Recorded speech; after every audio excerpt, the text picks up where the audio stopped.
seperti yang kita ketahui bahwa perpangkatan ada bilangan basis dan ada pangkat. Pada contoh kali ini misalnya perpangkatan A, pangkat N, di mana A itu bernilai lebih dari 0 dan N adalah non-negatif integer. Ketika perpangkatan seperti itu, maka yang perlu kita lakukan adalah untuk menghasilkan A dikali A sebanyak N kali.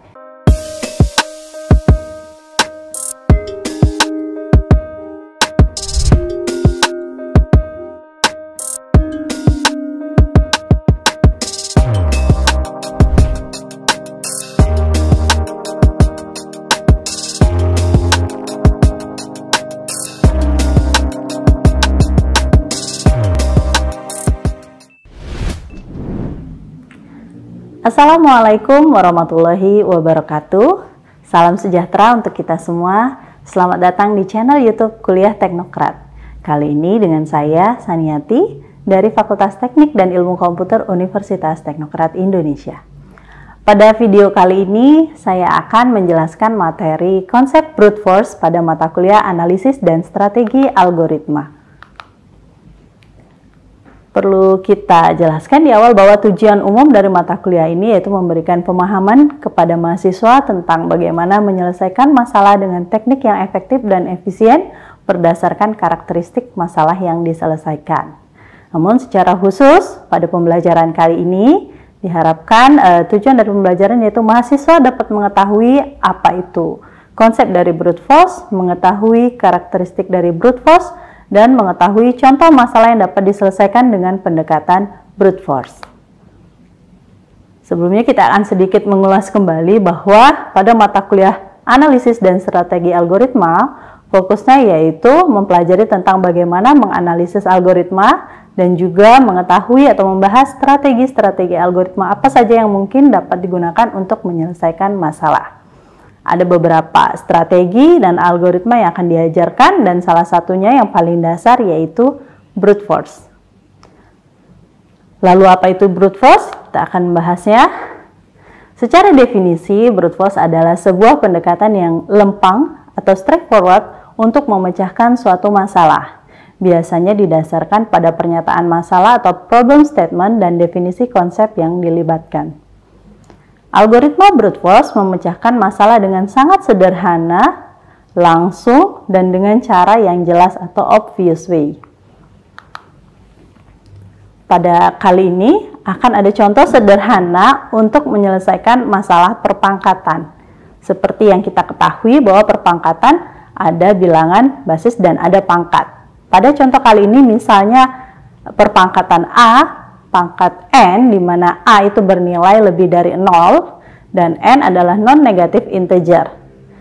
Ketika perpangkatan seperti itu, maka yang perlu kita lakukan adalah untuk menghasilkan A dikali A sebanyak N kali jika kondisi N-nya lebih dari 0, dan jika N sama dengan 0 maka perpangkatan akan bernilai 1. Pada algoritma ini kita mengalihkan 1 dengan A sebanyak N kali, yang kalau kita hitung kompleksitasnya atau big O-nya yaitu sebanyak big O(n) atau sebanyak jumlah data yang dipangkatkan. Oke, kemudian ini kita bisa melihat pseudocode atau kode semu dari masalah perpangkatan di mana dibutuhkan input A dan N sebagai bilangan bulat integer, kemudian dibutuhkan beberapa variabel seperti K dan hasil. Kemudian pada algoritma, hasil diinisiasi dengan nilai 1, kemudian dilakukan perulangan sebanyak N kali, mulai dari 1, di mana akan dikalikan hasil dikali dengan A sebanyak N kali. Di sini alasan juga kenapa nilai dari kompleksitas algoritmanya adalah big O(n), karena dilakukan perulangan sebanyak N kali. Pada contoh berikutnya, yaitu kasus faktorial.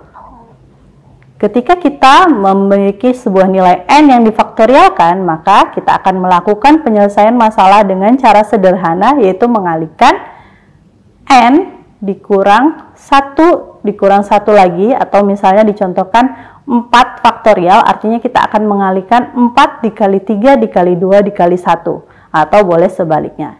Pada kasus ini jika N lebih dari 0, sedangkan jika N sama dengan 0 maka N faktorial faktorial bernilai 1. Algoritma yang kita lakukan adalah mengalihkan n ya. Mengalihkan n dengan sebanyak jumlah n yang dikurangi satu per satu sampai dengan nilai 1. Dan kompleksitas dari algoritma ini juga sama, yaitu big O n, atau dibutuhkan sebanyak n kompleksitas. Pada contoh ini kita lihat kode semua atau pseudocode-nya, yaitu fungsi faktorial dengan input n sebagai integer, kemudian dibutuhkan variabel k dan FAK di sini faktorial, kemudian di algoritmanya faktorial diinisialisasi bernilai 1, kemudian dilakukan perulangan dari 1 hingga ke n, kemudian nilai dari faktorial dikali dengan k, di mana k nanti akan berubah dari 1 menjadi 2, 3, dan seterusnya sampai dengan n. Dengan pendekatan tersebut kita bisa melihat brute force bekerja, bahwa masalah ini benar-benar diselesaikan sesuai dengan masalah yang diharapkan. Jadi ketika dipangkatkan dikalikan satu per satu, begitu juga dengan faktorial. Nah, kemudian ini ada contoh lagi, yaitu perkalian matriks ya, di mana ketika kita memiliki matriks A dikalikan dengan matriks B, maka hasilnya akan disimpan pada matriks C dengan proses baris A dikali dengan kolom J ya, akan dikalikan satu per satu, kemudian nanti akan dijumlahkan hasilnya. Algoritmanya yaitu hitung setiap elemen hasil perkalian satu per satu dengan cara mengalihkan dua vektor yang panjangnya n. Nah, ini adalah kode semu atau pseudocode dari perkalian matriks. Nah, di sini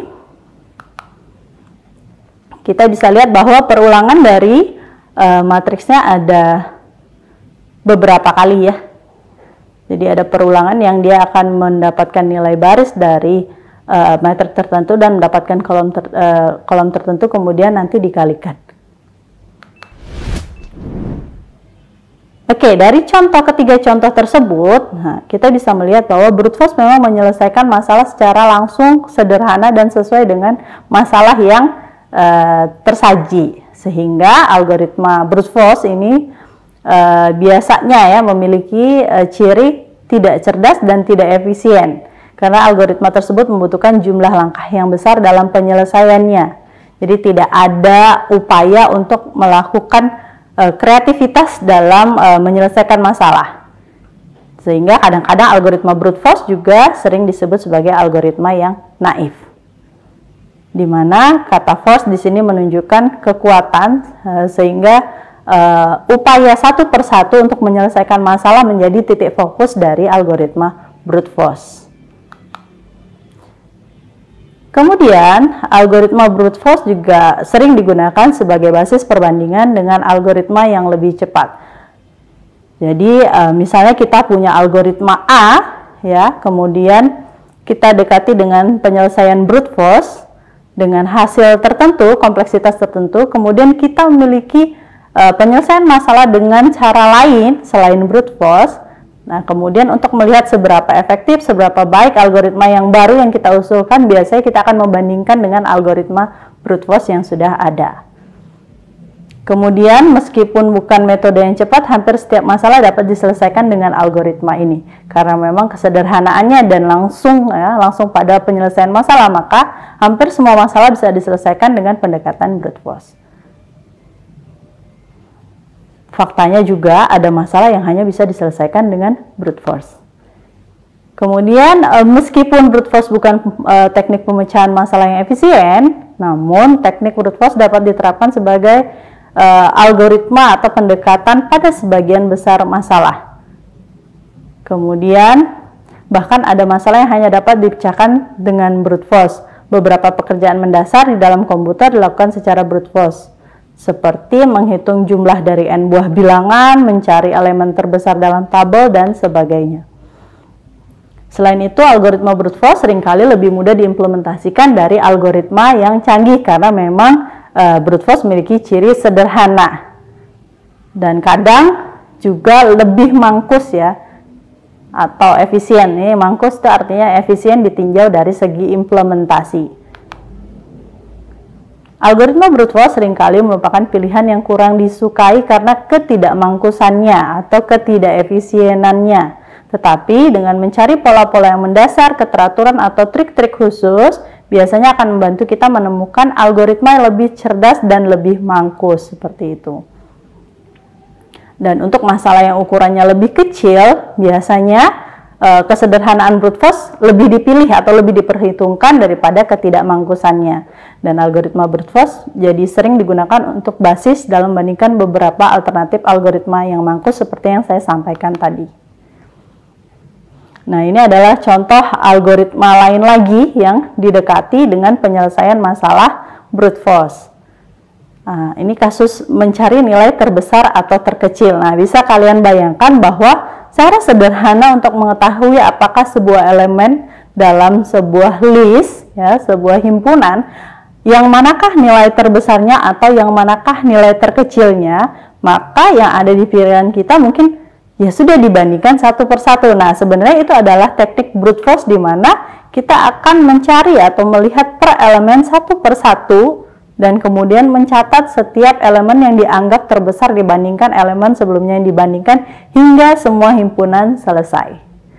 Karena pendekatan dari elemen mencari nilai terbesar ataupun mencari elemen nilai terkecil, maka kompleksitas algoritma ini adalah big O N, yang artinya dibutuhkan N kompleksitas atau sebanyak data atau sebanyak himpunan yang ada di dalam daftar atau list yang kita cari. Nah, ini adalah contoh dari pseudocode atau kode semu dari cari elemen terbesar. Dapat kita lihat bahwa akan dilakukan iterasi ya sebanyak n kali, kemudian membandingkan apakah sebuah elemen lebih besar daripada elemen pertama yang kita tetapkan sebagai elemen terbesar. Jadi, kalau di sini diinisialisasi di algoritmanya bahwa A itu sebagai nilai pertama ya.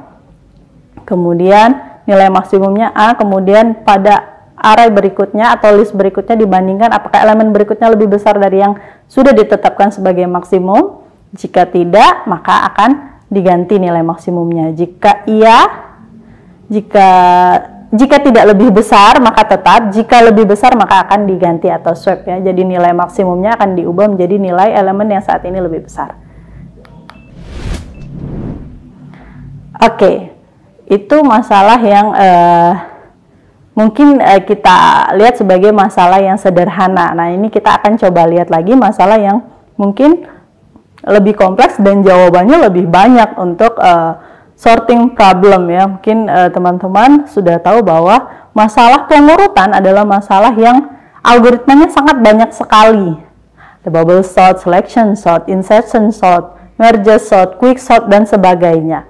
Dan kalau kita lihat, kita amati mana sih metode atau algoritma yang paling sederhana untuk menyelesaikan masalah pengurutan?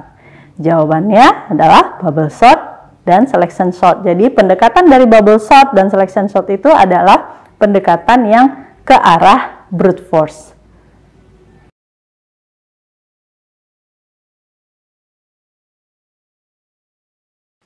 Terima kasih sudah menyaksikan video pembelajaran ini. Jangan lupa like, komen dan subscribe, serta nyalakan tanda loncengnya agar kalian tidak ketinggalan informasi update lainnya.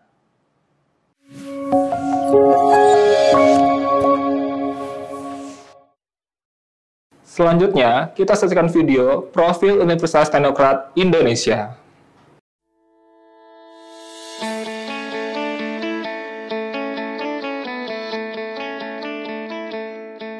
Lampung, the Treasures of Sumatra, is a province that becomes the gateway to the Sumatra Island. Lampung has 2 municipalities and 13 districts, consisting of 234 sub-districts. The province, with an area of 35,587 km squares, owns millions of extraordinary natural beauty. Education in Lampung province is also highly considered and colored by the existence of Universitas Teknokrat Indonesia.